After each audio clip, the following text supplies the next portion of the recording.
T P Chandrasekharan കേസിലെ അപ്പീലിൽ ഒരു വിധി ഹൈക്കോടതിയിൽ നിന്ന് വന്നത് CPMനെ സംബന്ധിച്ചിടത്തോളം വലിയ തിരിച്ചടിയായി. കൊലപാതകം ആസൂത്രണം ചെയ്യുന്ന പാർട്ടിയാണ് അത് എന്നതിന് സ്ഥിരീകരണം വന്നു. ആ പാർട്ടിയിൽ നിൽക്കുന്ന ഓരോ സഖാവും ഞാൻ ഇതിൽ നിൽക്കേണ്ടതുണ്ടോ എന്ന ആത്മപരിശോധന നടത്തേണ്ട മുഹൂർത്തം കൂടിയാണ് ഇത്.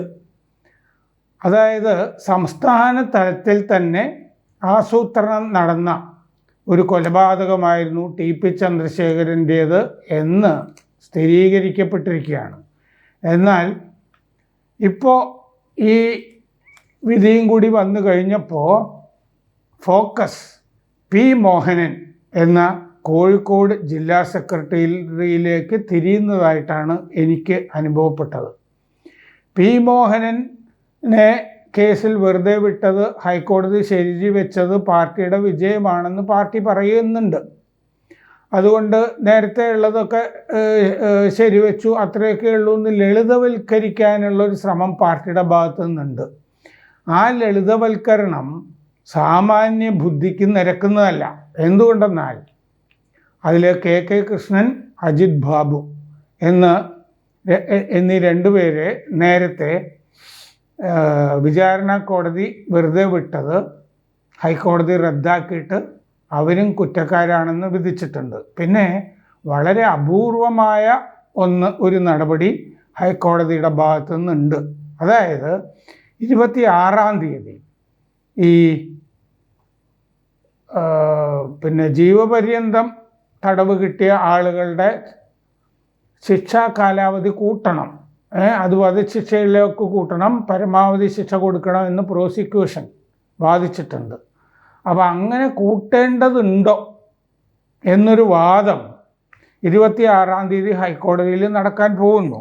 അപ്പോൾ അതിൻ്റെ അർത്ഥം ചില ആളുകൾക്ക് ശിക്ഷ കൂട്ടാനുള്ള സാധ്യതയുണ്ട് എന്നുള്ളതാണ്.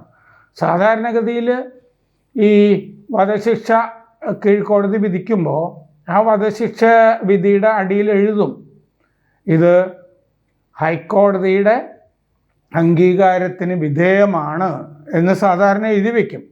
കാരണം ഏത് വധശിക്ഷാ വിധിയും ഹൈക്കോടതി കൂടി അംഗീകരിക്കേണ്ടതുണ്ട്. സാധാരണഗതിയിൽ ഈ വധശിക്ഷകളൊക്കെ ജീവപര്യന്തമായിട്ട് ഹൈക്കോടതി കുറവ് ചെയ്യാറൊക്കെ ഉണ്ട്. പക്ഷെ ഇവിടെ ജീവപര്യന്തം തടവ് കിട്ടിയ ചില ആളുകളുടേത് വധശിക്ഷയായിട്ട് കൂടാനുള്ള ഒരു സാധ്യത ഉണ്ട് എന്നാണ് നിയമപണ്ഡിതർ ചൂണ്ടിക്കാണിക്കുന്നത്.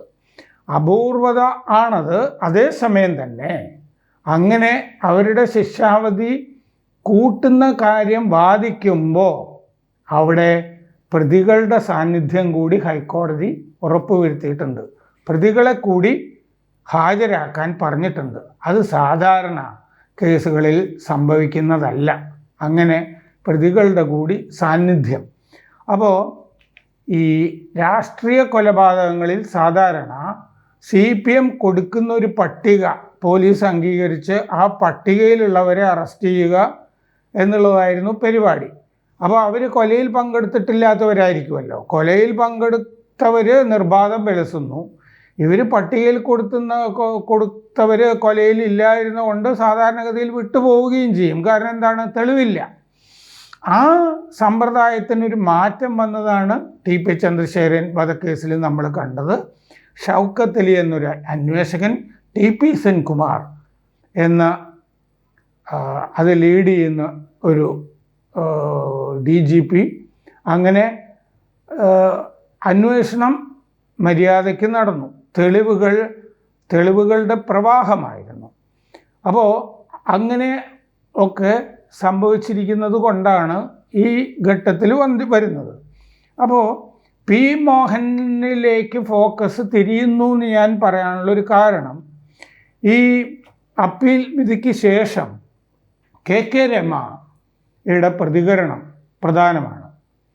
KK രമ പറഞ്ഞിരിക്കുന്നത് CPM കോഴിക്കോട് ജില്ലാ സെക്രട്ടറി പി മോഹനൻ്റെ പങ്കിന് വ്യക്തമായ തെളിവുള്ള സാഹചര്യത്തിൽ അദ്ദേഹത്തിന് ശിക്ഷ ഉറപ്പാക്കാൻ സുപ്രീം കോടതിയിൽ അപ്പീൽ നൽകും.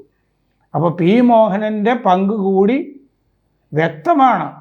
അതിന് മൊഴികളുണ്ട്, തെളിവുകളുണ്ട് എന്ന് രമ പറയുന്നു. അപ്പോൾ മോഹനൻ്റെ കാര്യത്തിൽ സുപ്രീം കോടതിയെ സമീപിക്കാനായിട്ട് പോവുകയാണ്. ഇനി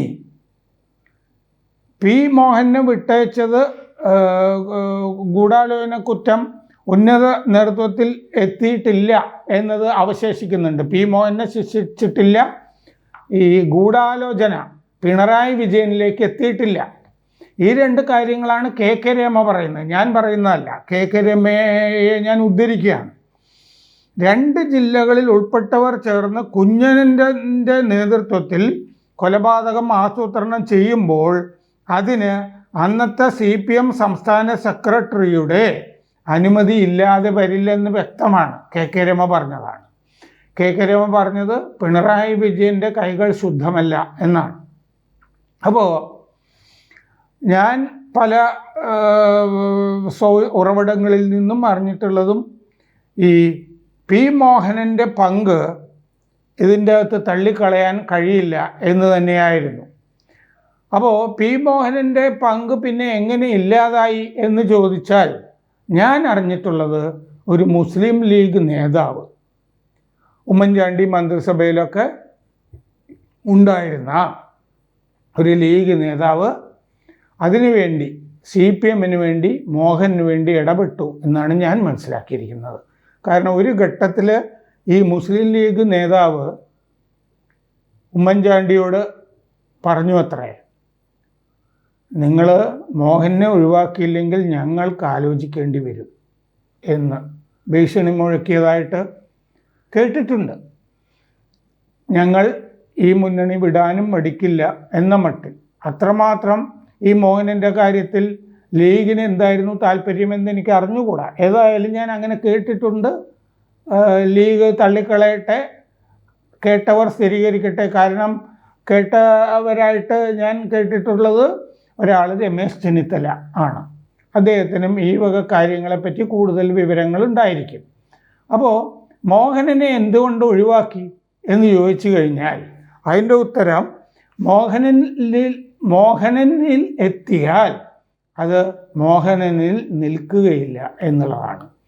അത് വരമ്പത്ത് കൂലി എന്നൊക്കെ പറഞ്ഞൊരു CPM നേതാവ് കണ്ണൂരിലുണ്ടല്ലോ. കുഞ്ഞനന്തൻ്റെ മോളിൽ ഗൂഢാലോചനയിൽ നിന്നത് ആ നേതാവാണെന്നാണ് പറയപ്പെടുന്നത്. ആ നേതാവിലേക്ക് എത്തിയാൽ അത് സ്വാഭാവികമായിട്ടും കെ രമ സംശയിക്കുന്ന ഈ ഉന്നതനിലേക്കും എത്താൻ സാധ്യതയുണ്ട്. അതാണ് ഏതോ ഘട്ടത്തിൽ ഈ മോഹനൻ്റെ കാര്യത്തിലെങ്കിലും അന്വേഷണം അട്ടിമറിക്കപ്പെട്ടു എന്ന സംശയം ഉള്ളത്. ഇനി നമ്മളിതിൽ ശ്രദ്ധിക്കേണ്ട കാര്യം, 2 പേരെ മോഹനനെ വെറുതെ വിട്ടത് ശരി വെക്കുമ്പോഴും ഹൈക്കോടതി ഈ കീഴ്ക്കോടതി വെറുതെ വിട്ട 2 പേരെ ശിക്ഷിക്കുന്നുണ്ട്. അത് കെ കൃഷ്ണനും ജ്യോതി ബാബുവും ആണ്. കെ കൃഷ്ണൻ്റെ പങ്ക് എന്താണെന്ന് നമുക്ക് നോക്കാം. കെ കൃഷ്ണൻ അവിടെ ഒഞ്ചിയം ഭാഗത്ത് TP ചന്ദ്രശേഖരനെതിരെ പ്രസംഗിച്ചയാളാണ്. എന്താണ് പ്രസംഗിച്ചത്?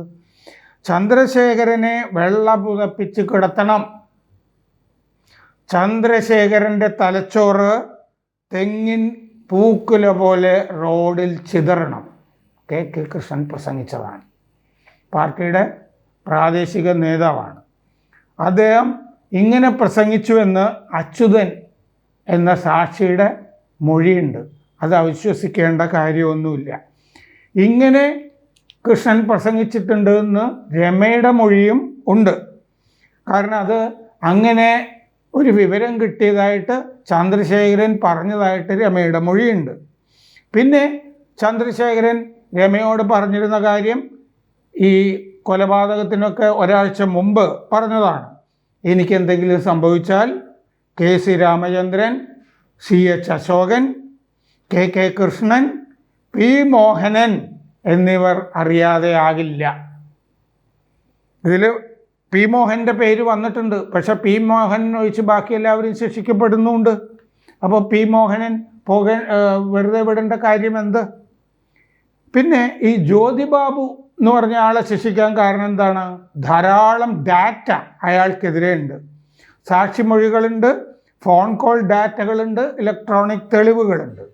മാത്രമല്ല 2012 ഏപ്രിൽ 10 ചൊക്ലിയിലെ സമീറ ക്വാർട്ടേഴ്സിൽ നടന്ന ഗൂഢാലോചനയിൽ ഈ ജ്യോതി ബാബു പങ്കെടുത്തതിന് തെളിവുണ്ട്. പിന്നെ ഏപ്രിൽ 25 ഈ പ്രതികൾ കാർ സംഘടിപ്പിച്ചതിന് തെളിവുണ്ട്. ഇങ്ങനെ ധാരാളം തെളിവുകളുണ്ട്. പിന്നെ ഇതിൽ നമ്മൾ ശ്രദ്ധിക്കേണ്ട പ്രധാനപ്പെട്ട കാര്യം, കൊടി സുനിയും അനൂപും, ജീവപര്യന്തം തടവ് കിട്ടിയിട്ടുള്ള കൊടി സുനിയും അനൂപും പാർട്ടി പ്രവർത്തകരല്ല. അവർ പാർട്ടി പ്രവർത്തകരല്ല എന്ന് പറയുമ്പോൾ എന്താണ് അർത്ഥം? പുറത്തു നിന്ന് വാടക കൊലയാളികളെ പാർട്ടി വാടക കൊടുത്തെടുത്തിരിക്കുന്നു. അങ്ങനത്തെ പാർട്ടിയാണ് CPM. അവർ പാർട്ടി പ്രവർത്തകരെ വെച്ച് ധാരാളം രാഷ്ട്രീയ കൊലപാതകങ്ങൾ കേരളത്തിൽ നടത്തിയിട്ടുണ്ട്. പക്ഷേ 2 വാടക കൊലയാളികളെ, കൊടി സുനി പിന്നെ അനൂപ്, ഇങ്ങനെ 2 പേരെ അവരെടുത്തിട്ടുണ്ട്. അപ്പോൾ കൊടി സുനിയുടെ അനൂപിൻ്റെയൊക്കെ കാര്യത്തിൽ ശരിക്കുള്ള ഈ ജീവപര്യന്തം ഉയർത്തുമോ എന്നുള്ളതൊക്കെ 26-ന് നമുക്കറിയാം.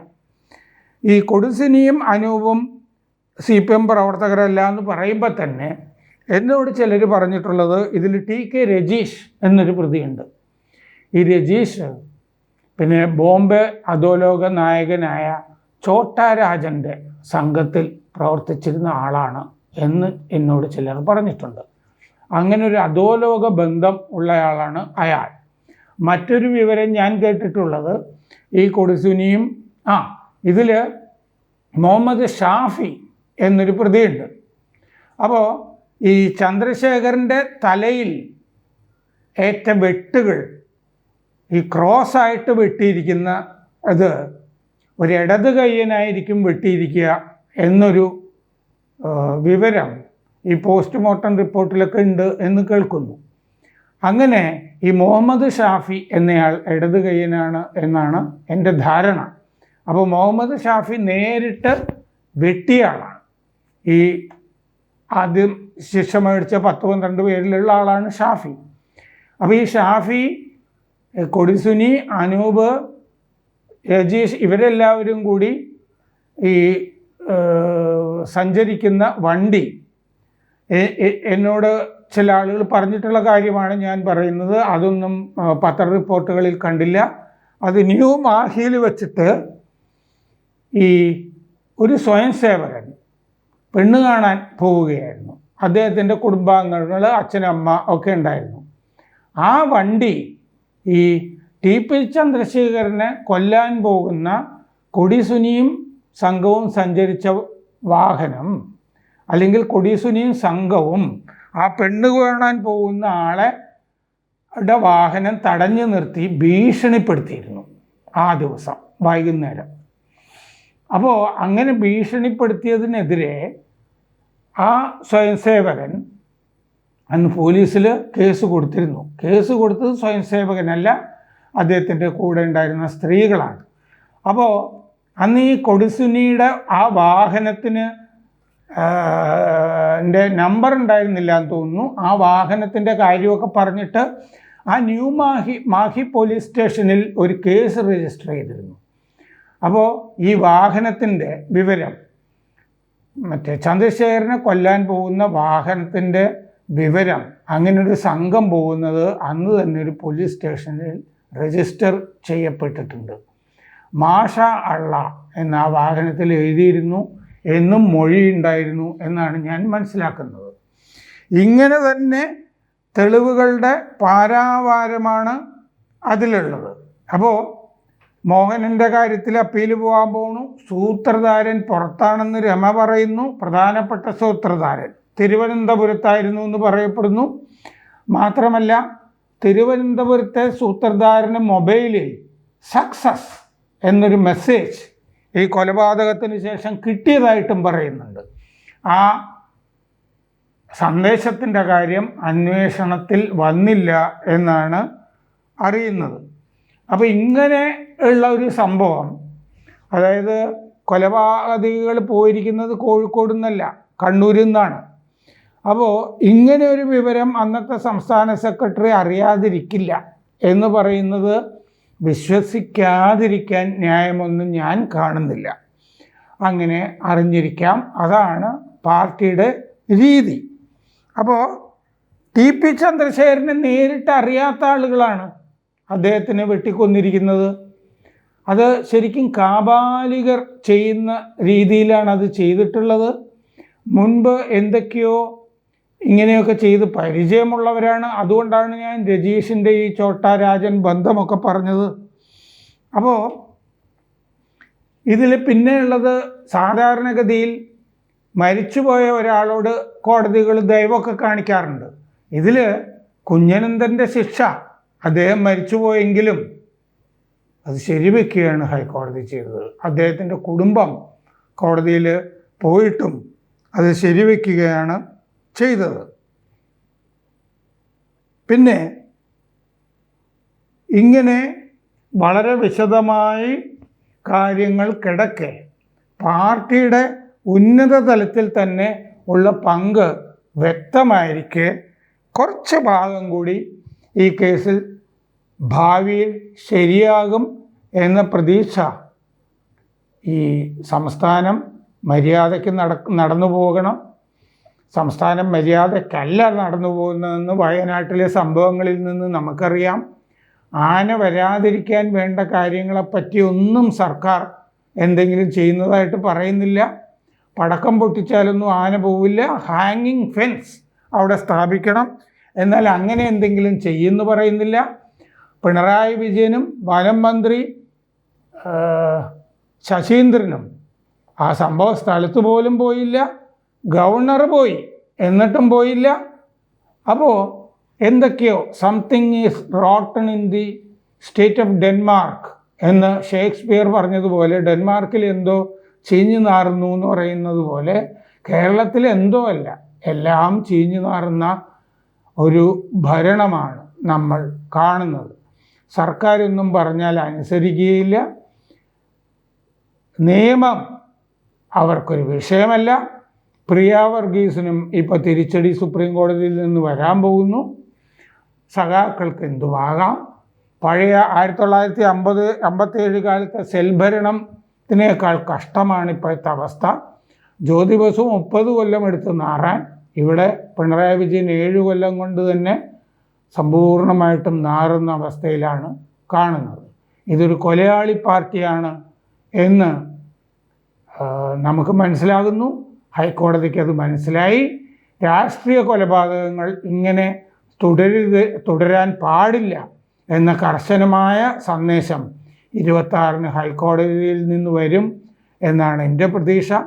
അതുകൊണ്ട് ഇങ്ങനെ ഒരു ഭരണം തുടരേണ്ടതുണ്ടോ എന്ന് ജനങ്ങൾ എപ്പോഴും ആലോചിച്ചുകൊണ്ടിരിക്കുന്ന ഇങ്ങനെ ഒരു കൊലയാളി പാർട്ടിയിൽ തുടരേണ്ടതുണ്ടോ എന്ന് ഓരോ സഖാവും ആത്മപരിശോധന നടത്തുകയും വേണം.